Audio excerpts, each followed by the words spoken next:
in a world painted with the vibrant hues of societal expectation and gilded cages. Their story began not with a whisper, but with a silent, earth-shattering tremor.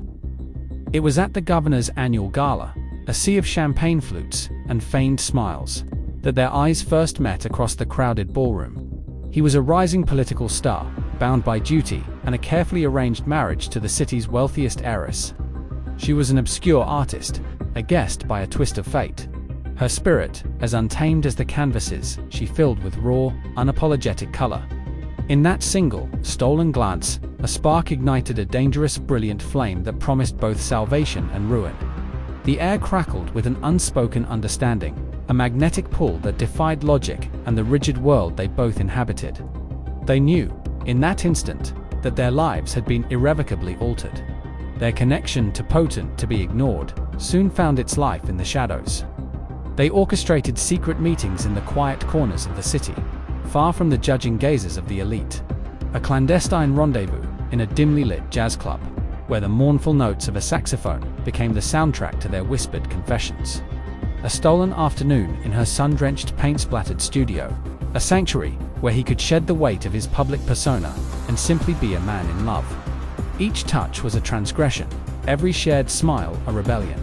They built a fragile world for two, a universe spun from hushed conversations and passionate embraces, all while the specter of discovery loomed over them.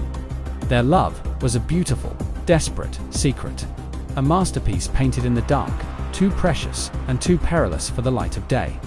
The intensity of their hidden affair grew like a storm gathering on the horizon. The stolen moments were no longer enough to contain the enormity of their feelings.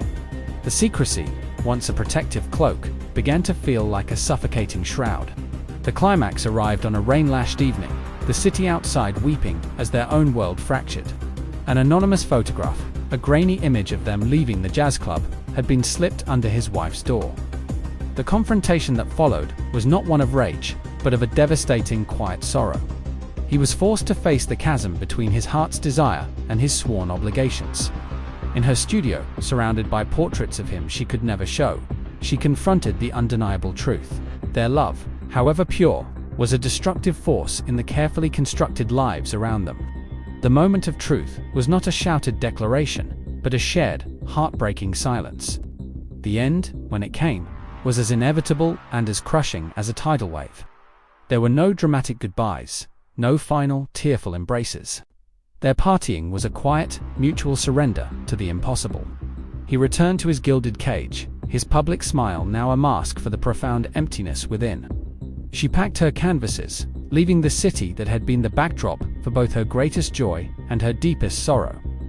All that remained were the ghosts of their stolen glances and the lingering ache of what might have been.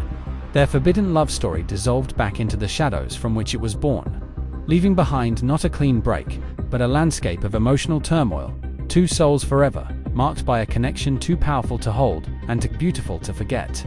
It was a tragic masterpiece, complete and forever unfinished.